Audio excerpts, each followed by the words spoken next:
నిర్మితమైన భారత రాజ్యాంగం పట్ల నిజమైన విశ్వాసం విధేయత చూపుతానని, భారతదేశ సార్వభౌమాధికారాన్ని సమగ్రతను కాపాడుతానని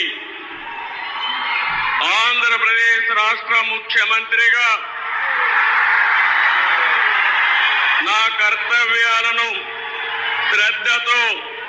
అంతఃకరణ శుద్ధితో నిర్వహిస్తానని, భయం గాని పక్షపాతం గాని